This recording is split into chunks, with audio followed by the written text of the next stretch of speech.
yeah, I'm very excited to be talking to you guys. And let's see, I think I really want to kind of make this, just as Juliet was saying, as conversational as possible.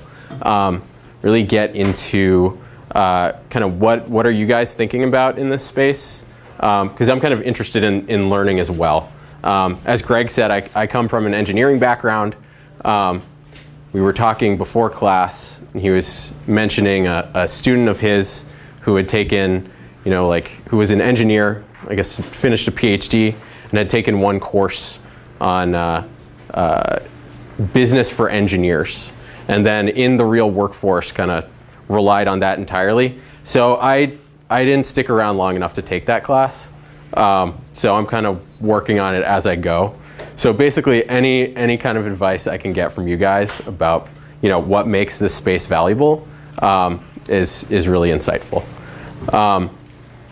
So I think overall what I'm going to be talking about is something that Juliet highlighted as one of the three sort of core pieces of data science. It's this issue of data plumbing, and essentially what all that consists of and what it really means. So, I mean, just as a warning, and to kind of adjust expectations, data plumbing is probably the most boring problem you can imagine, because it's like, data itself is really abstract. Who knows what it describes? Plumbing it around means like, all right, taking this stuff, who knows if it's valuable, if it's worth anything? How do I just screw around with the formats? How do I figure out what the heck 999 means in all these values? How do I answer all these really mundane questions in the hope that somewhere in there, someone smart's going to be able to see something that's valuable? So it's going to be dry. I have a question. Sure. Quick question. So we talked a lot about data scientists, and this is coming from a non-tech person. I don't have any sort of technical background beyond just working in technology on the business side. Where does IT fit into all this? Or do they not? This is That's an excellent question. Yeah, so that's kind of one of the major aspects of kind of understanding what's the importance of this data plumbing stuff, and how is it done well in the enterprise, and how can it be done poorly, is really about the relationship between IT that's supporting a lot of the sort of architecture, and then the consumers of the data themselves. So data scientists, analysts, also just business users who need to consume that data. Kind of what the interface between them looks like can kind of define whether or not a project is successful. And it can look a lot of different ways. So we'll kind of get into that later on. Poke me though if I don't get to it though. Yeah, so we're going to be talking about all this data plumbing stuff. It'll be a little dry, but I'm going to try and make it as interesting as possible. The kind of main thing I want you guys to take away is that these issues around data management and kind of getting the data into shape are really core to getting value out of data. And so kind of thinking about it from an organizational context can really pay dividends. Yeah, okay, cool.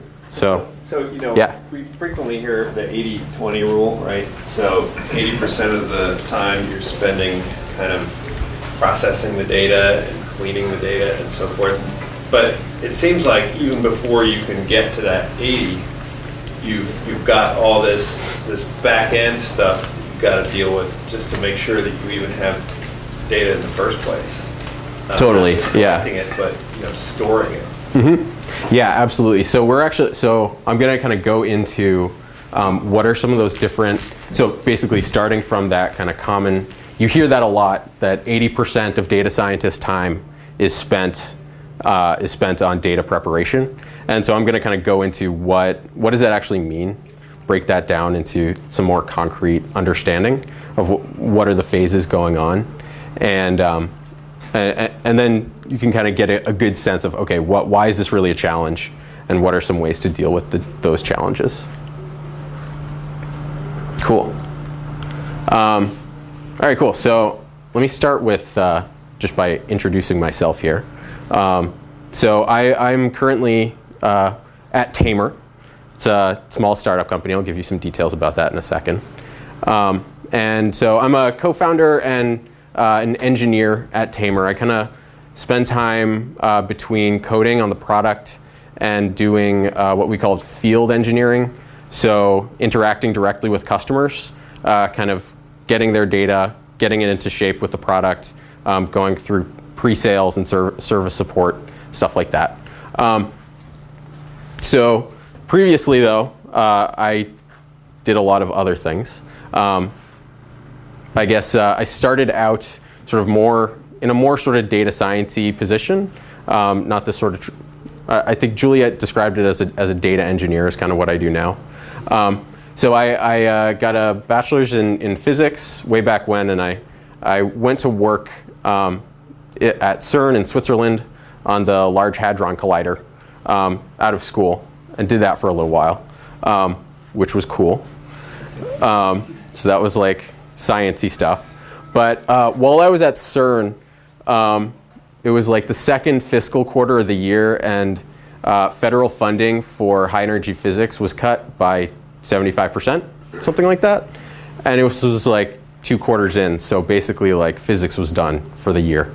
And like that kind of signaled to me, okay, maybe I need to do something a little more sustainable, and that will keep me alive going forward.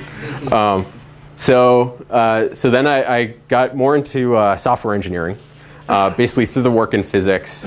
I had kind of picked up programming, stuff like that. And so I went back to Boston, picked up the engineering, worked for like a small financial software company for a little while, then got into doing some research at MIT. That research eventually became Tamr, but then there was a hiatus when I moved out here and worked in the AMP lab on a PhD for a couple of years. Before last year, I left the program to work on Tamr full time.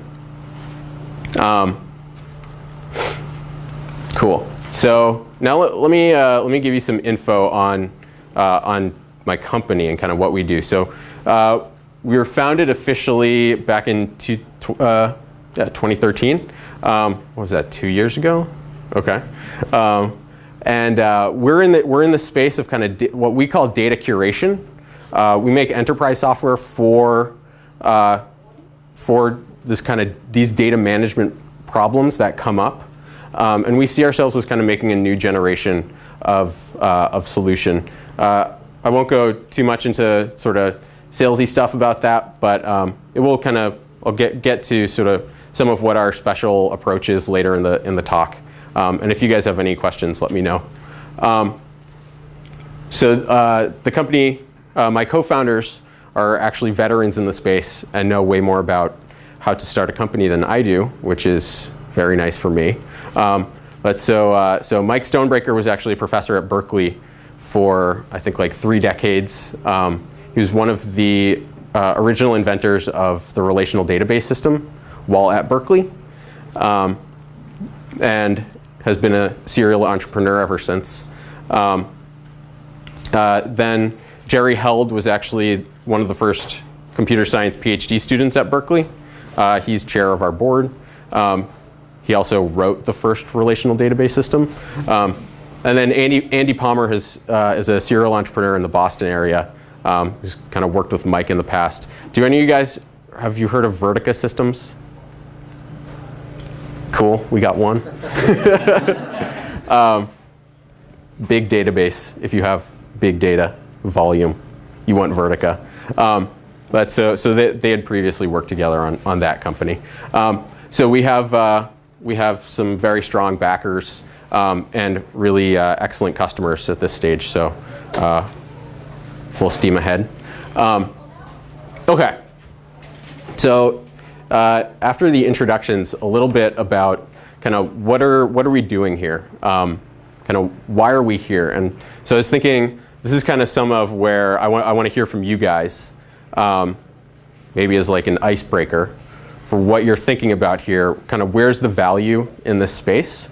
And to start, I want to kind of give you some of the reasons for why I think data science and this kind of space is really interesting, and why all this super boring stuff you have to do with getting data together is really interesting and worthwhile.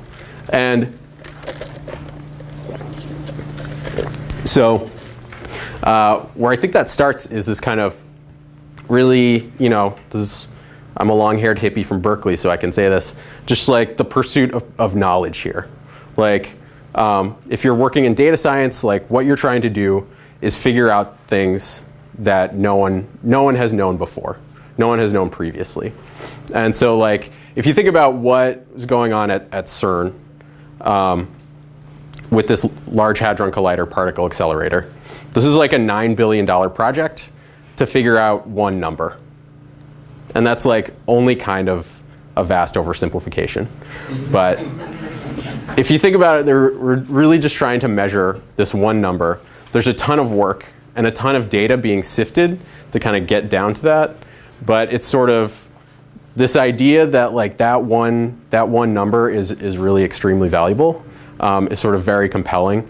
And I think it's something that that is motivating not just in the scientific world, but it kind of carries over, I think, into business, something similar as well. The idea of looking for competitive advantages in data, finding things that people haven't found before, sort of optimizing processes, or coming up with new products based on data that haven't been found previously, or that wasn't possible previously. So given that, in the business world, it's not so much about finding, just pure knowledge, but you want to get value with that too. So I want to kind of turn it open to you guys for a little and ask you the question, why do we care about data science? What are some sorts of valuable applications, or what's the value that comes out of managing data and working with data? Yeah. So I spent the last 5 years as a management consultant, which you think would be highly data-driven, but in fact there's still a lot of strategies that are built completely on gut, where we don't have access to the right information to be able to answer the questions, and therefore you're getting or giving subpar outcomes. So I think a lot of it about being able to frame the question correctly and then have an informed solution that's not just based on like gut or intuition or some sort of mental strategy. Mm-hmm. Yeah, totally. Cool. So like, yeah, in the consulting space, kind of being able to not just sell opinions, but really back them up well. Yeah, cool. Who else? Yeah. So it's interesting you put cash money there kind of as a so that we direct our quotes that way. But I'm going to say something a little bit different. Similar to the consulting industry, I used to basically advise governments on programs that affect citizens in the environmental space. And similar to consultants, governments sometimes, often, make decisions based on gut, not necessarily on data about what works and what doesn't work, and therefore public money often goes to waste. Cool. Yeah, so better decisions, avoiding waste. Yeah. I mean, for me at a very fundamental level, I think about data science as a way to better understand humans in general. So whether it's the way they shop, the way they act, the way they interact with something else, it's really all about using technology to understand why people do what they do and why they think the way that they think. Totally, yeah. And then kind of when you figure that stuff out, what can you do with that? I mean, literally everything. You can make the right strategy decisions, you can make the right budget decisions, you can make the right marketing decisions. It's just, at the core, it's really like, how do you understand people without feeling in gut all the time? Mm-hmm. Cool. Yeah. I think you had hinted it before, but I think there are kind of two pieces that I see, at least on the business side. One are more marginal optimization improvements, so perhaps like a recommendation engine, or should this button be blue or red? things of that nature. But as well as you kind of tease apart that data, you can also think about new ways you can just apply your business. So what are people searching for example, my query, and that might hint at a whole new product that you might want to offer in the future. There's both like the marginal side as well as the entire new business segment side. So do you mean kind of from like a supply chain perspective? Well, so I used to work at like a startup that sold data about people. It's kind of weird, but you could like search people's phone numbers, things like that. And so we, that's the reason I left. But so we did a lot of improvements on our data side in terms of like what the best way to increase customer lifetime value is, what subscription mechanisms work the best, what value, essentially like monthly billing cycles. But then we also figured out people search a lot for themselves. And so we could actually do a lot of like identity protection solutions, which is a product that we naturally wouldn't have thought of. Cool. Yeah. Cool. So yeah, new creepy products. That is an excellent category. Okay. Cool. So yeah. So this is a good sort of set of the range. The range of stuff that kind of where people find value with data. And I have a breakdown of this that this is kind of one of the crutches of my CEO, who I've learned most about sales that I know. That kind of a good framework for kind of breaking this down is for the business, where value is coming from data is going to be in two areas. So one is increasing sales, and the other is cutting costs. That you don't need an MBA now. You've got it figured out. Yeah. So I'm all set. No more questions. So I think this is like a handy kind of way just to slice. It's like, it's very blunt object, but it's a handy way to kind of slice these different kinds of opportunities. I think a lot of the very natural things to think of fall into this kind of cost cutting category. You want to make better decisions based on data so that there's less waste. You want to give better advice. You want to avoid the situations where you're making poor choices and wasting money. And I think those are kind of like the natural first area to think about. And then the sort of increased sales area starts to get into like some of this really more exciting stuff, like the human behavior analysis around how are our customers acting? So how can we give them more? And then how can we actually develop products that wouldn't have been possible without sort of a source of data? So I think it's a handy breakdown, and it's going to be handy for just thinking about what are the different problems you're going to be dealing with. So very frequently, cost-cutting types of problems. The data you're looking at is sort of operational data. Juliet broke this down, I think, perfectly. Those are, so was it the investigational data science? Investigational, operational, and applying. So yeah, for the cost cutting, you're going to be looking at you're going to be investigating data that's kind of already generated within the organization. So these are existing data sources coming from systems and processes and operations sort of within the organization. And you want to figure out where are the opportunities in that data. On the other side, sort of the increased sales, you're sort of going out and performing experiments and looking for sources of data that can kind of enrich what you're already doing and look for these new opportunities.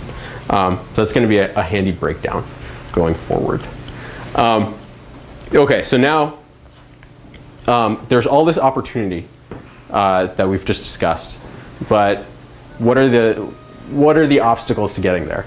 I think my argument is that however many times you hear this claim, that 80% of data scientists' time is spent on plumbing.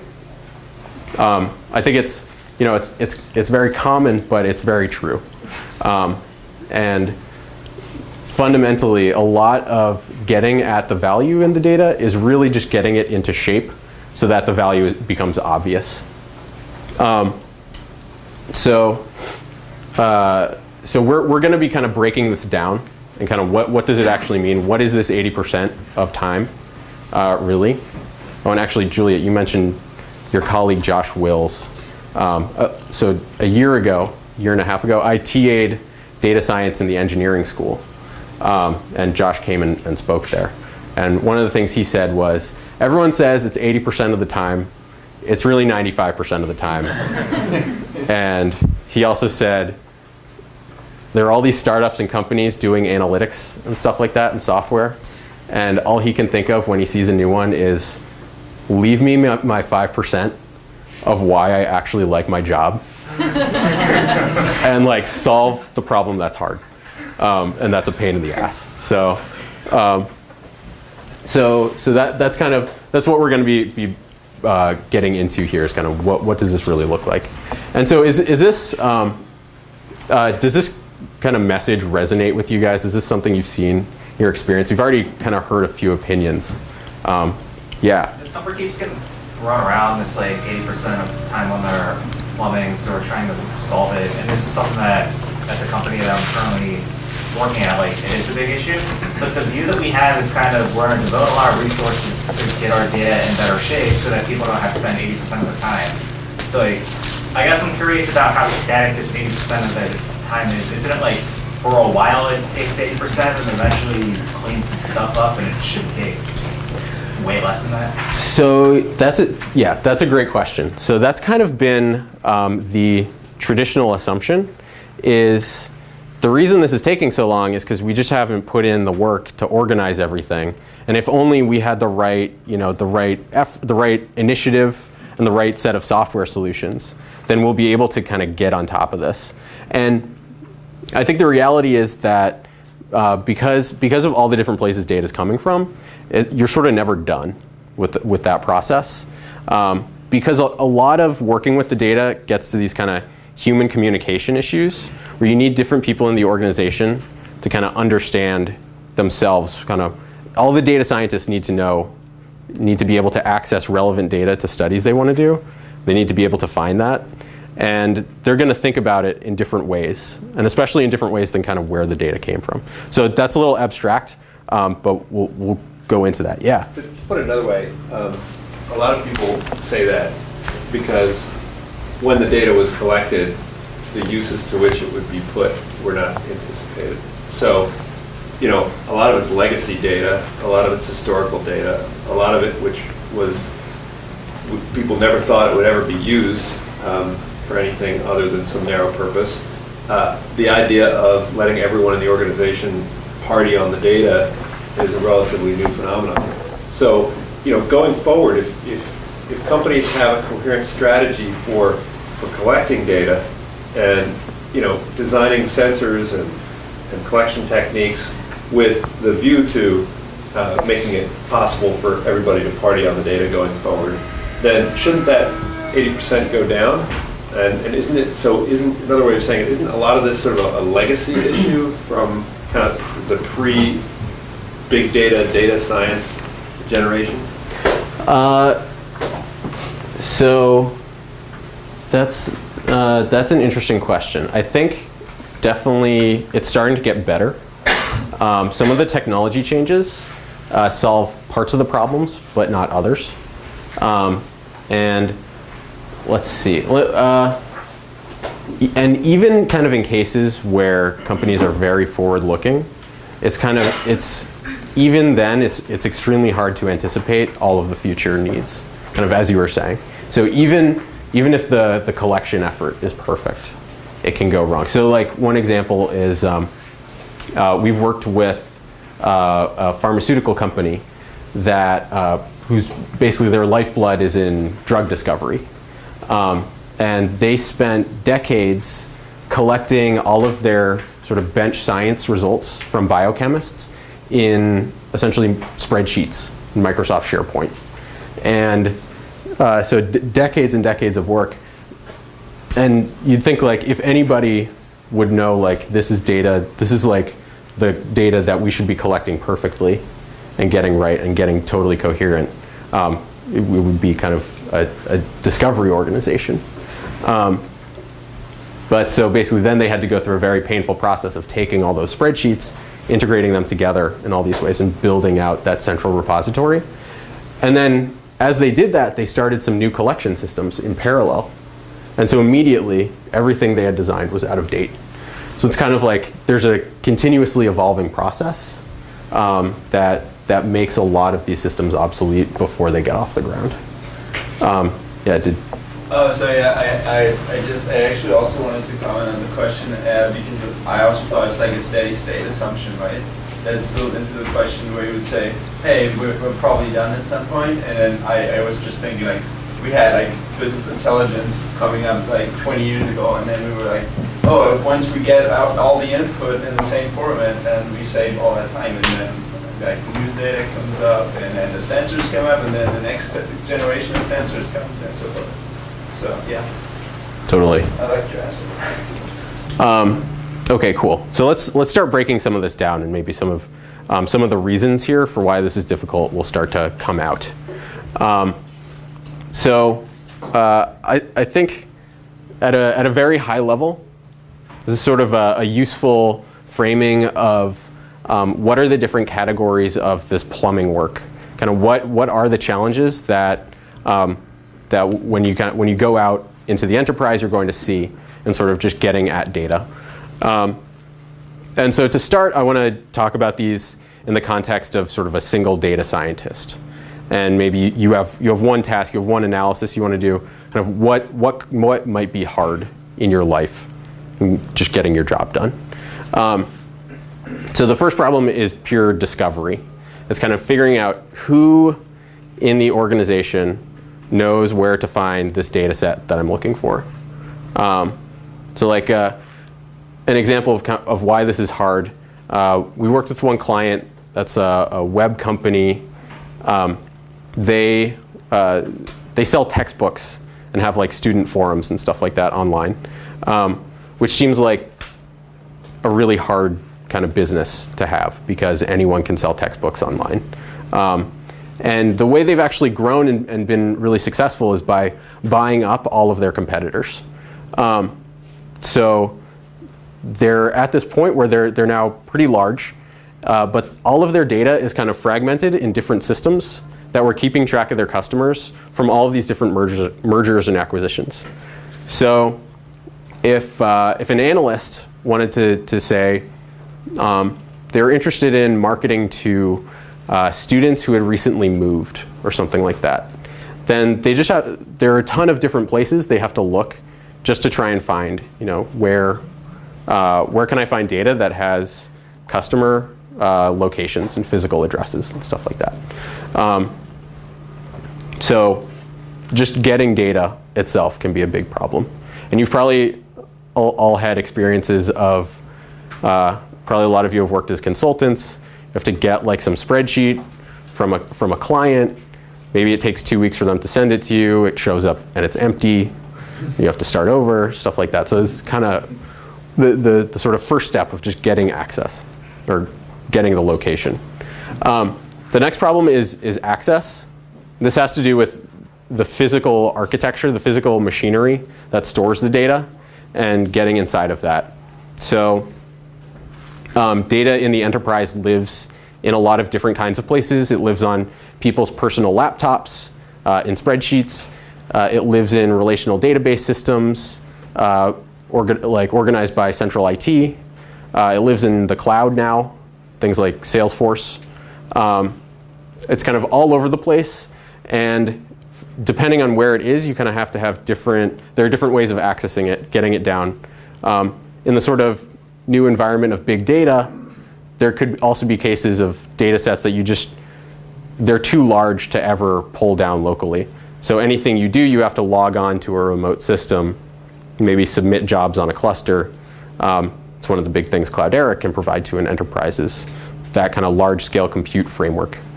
But so that adds kind of another challenge here. There's another wrinkle, which is privacy and security. Very often, especially in particular industries like health and finance, there's going to be a lot of regulation about who can access data sets. So that can be another blocker that can take up a lot of time. The next sort of challenge is format. And this covers a variety of problems. There's sort of physical formats, which is like the files themselves that store data. You might get stuck with some XML file of all of your set of customers and interactions with them, and suddenly you have to parse this weird thing and just get the relevant 2 bits about each customer that you were looking for.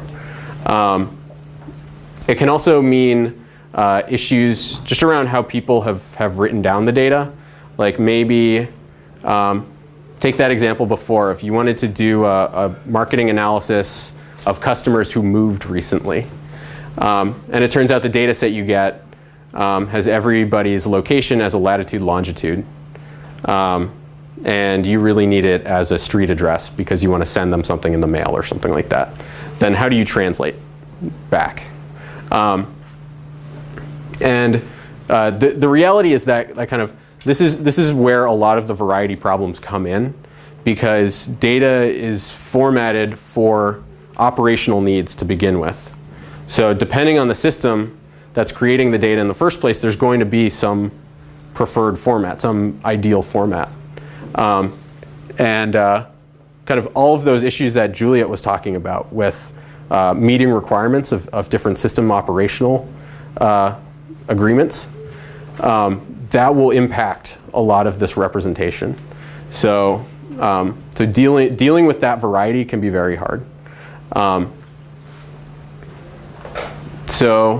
There's also kind of a level of just pure how do you interpret different data sets.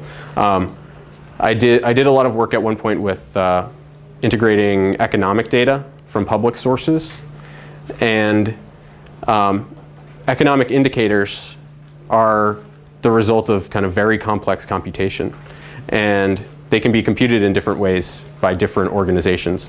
And so there's a lot of translation that has to go into, and documentation with any kind of data point you use. And knowing all of that is what makes you able to trust results of any analysis you're going to do. So that can be time consuming. And the last category is kind of data quality, which just means, are the values actually there? Are they actually correct? Can you rely on them? Are they you expect one format? Are they in that format actually? It's kind of a not very interesting challenge because it's just like the data's crap, but it's one of the most prevalent.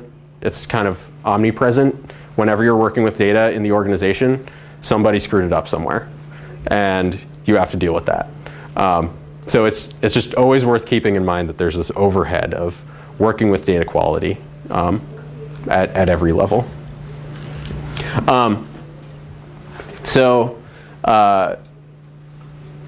When you kind of think about all of this in the enterprise context, all of these problems just get compounded more and more. So discovery gets harder because an organization will have, on the order of thousands of data sets across all of their employees. And so how do you search those? How do you find anything there? Access becomes incredibly difficult because of the variety of different systems storing data. How do you connect to all of those? Format gets especially difficult. If you're working with data about the same sort of idea but different formats, suddenly you have to connect all of those formats together. You have to figure out, how do I do that translation?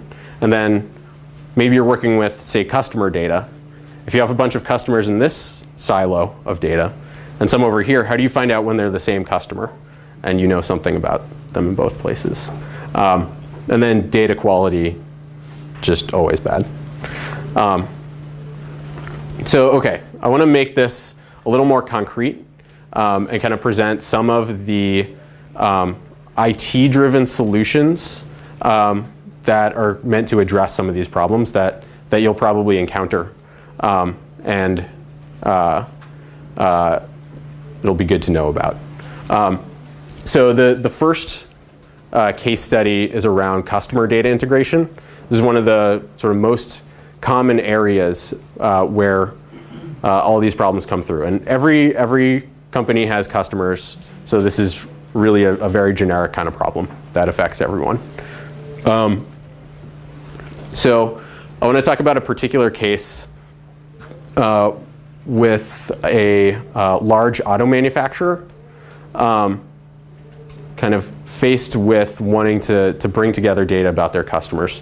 So auto manufacturers, or just auto companies, are these kind of wide distributed organizations where there's the central corporate units, but then distributed over the globe, there are going to be all of these separate entities running dealerships and service centers, and those kind of aggregate into different levels. And all of them are going to be interacting with customers. And the sort of central corporate office is also going to be interacting with customers through marketing, through the website, sort of different sources like that. And there's a huge opportunity kind of in that context to be able to take all the data that's coming from these different parts of the organization, pull it all together, and get kind of a single view. So if a customer, who went to a dealership in New York suddenly shows up in LA, you still have a complete history of their purchase history, service center visits. You might know how old their car is, and you can know just a ton about how to interact with this customer correctly, if you can bring all that data together.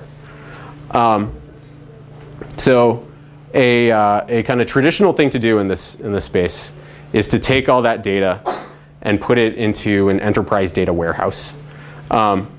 So how does enterprise data warehouse, is that like something everyone's comfortable with?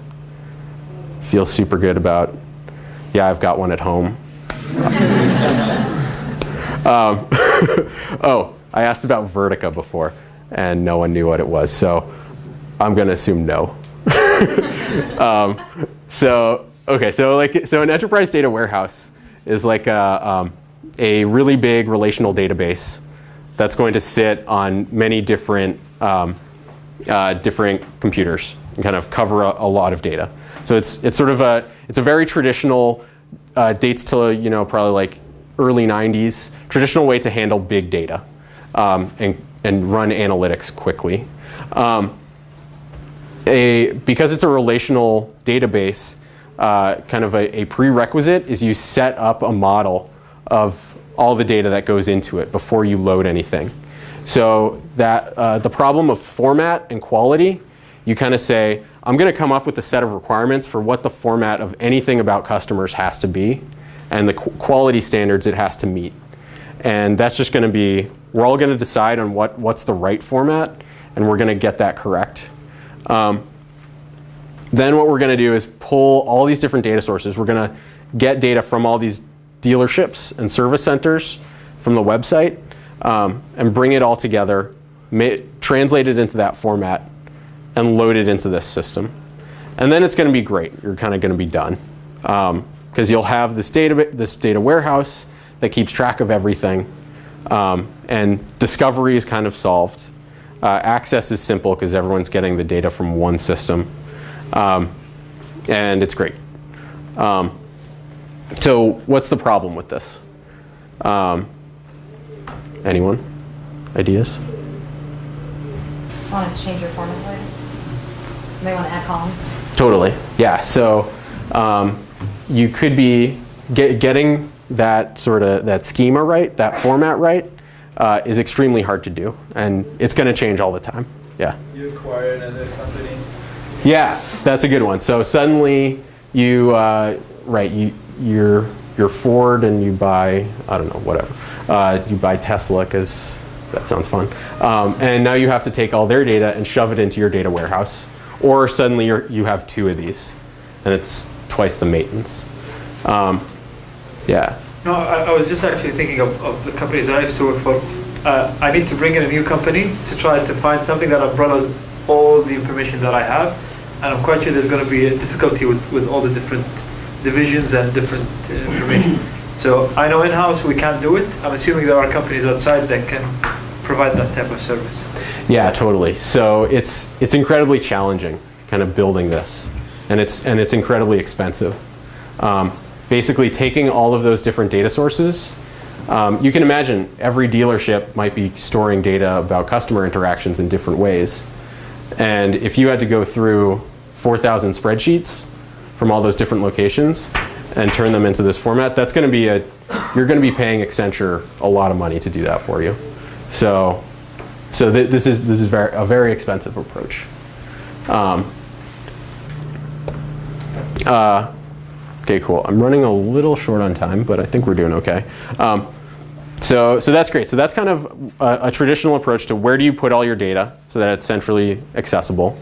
It's this data warehouse. It's sort of very rigid, but it works well for a small number of data sources, so kind of the highest value data sources. You can afford to spend all the effort getting them into this system. And then it's nice once you're done, because everything's kind of clean and ready. So this is kind of a more recent approach that we're going to look into next. The sort of use case here, I won't go as deeply into, but it has to do with supply chain optimization. So if you're a large manufacturer, then you might have many different lines of business, many different units within those lines of business that are all producing different products and that are sourcing parts for those products in different ways.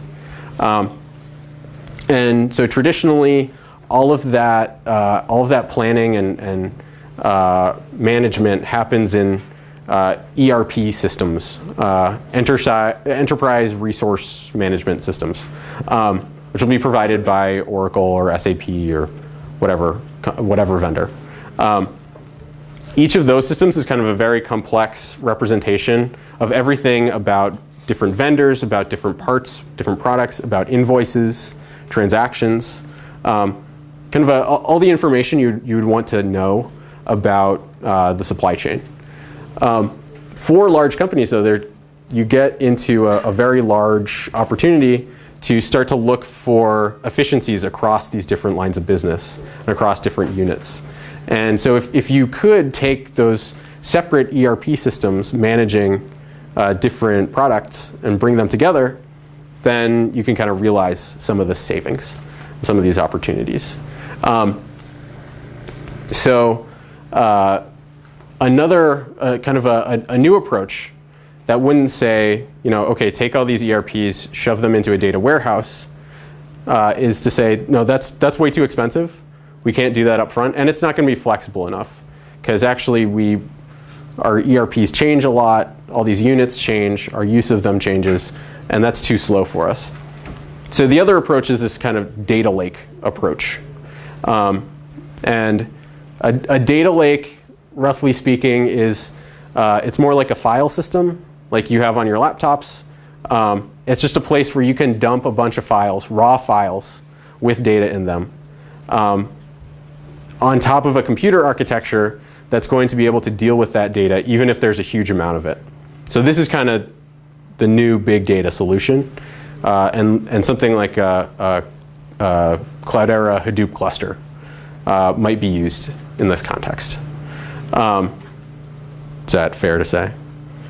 Yes, but we also encourage schemas, much like you would have in vertical commerce webs. Totally, yes. So in this case, you're not going to just forget about all of that organization, but you're going to kind of treat it as a late binding problem. You're going to say, I want to dump the raw data into this one architecture so that basically the access problem is solved. Everyone knows that to get the data, you just you access the cluster. But then kind of as you go, you're going to figure out what are the formats present here. What do I need to do to get them into shape? And as you go, you're going to change that data model, update it much more quickly, and get things kind of not lose that flexibility that you lose with the data warehouse. So that's great. But do any challenges remain here?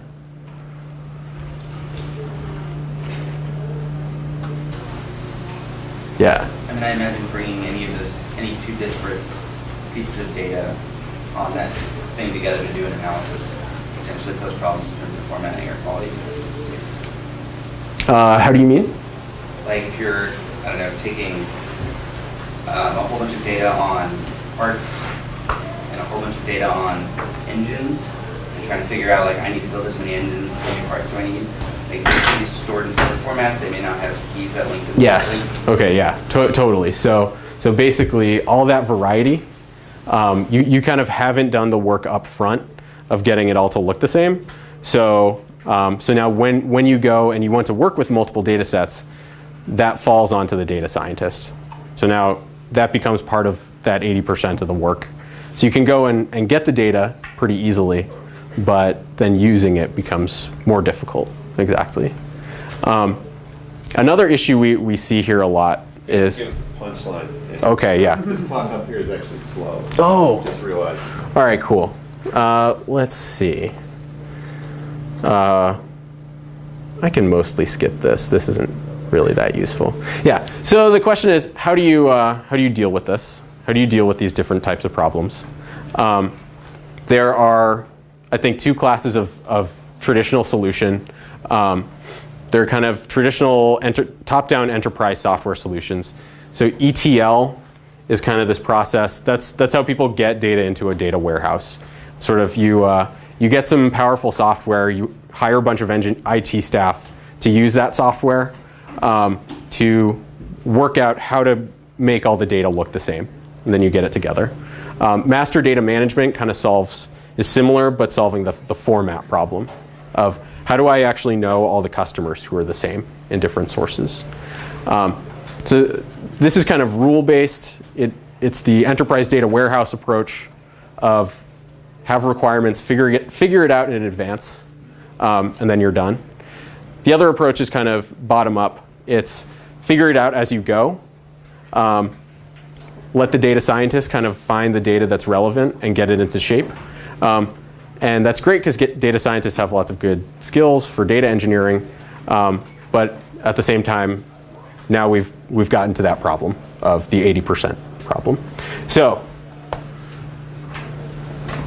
the super futuristic approach is kind of what they do at Google to make Google Maps. So to make Google Maps, to make Google semantic search, stuff like that. Google actually has large armies of data quality professionals who they pay hourly rates to kind of give feedback about data, about search results, about maps. They also have kind of in-place feedback on data quality. So like, in Google Maps, have you ever seen something wrong? Then you find out there's a little link in the bottom right corner you can click that says feedback. So they've done this, they've found a way to kind of involve people, users of the data, with data quality in a direct way, and sort of streamlined way. And then they take that and they use a lot of machine learning methods to understand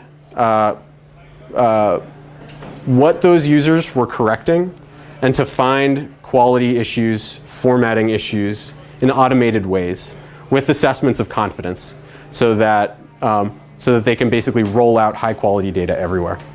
So this is kind of the approach that Tamr takes as well, in sort of bringing an easier interface between the data users and then with the system that's going to manage all of these problems. So it kind of takes out the problem of communicating with IT and that loop. So that's what we do. You can ask me more about it whenever.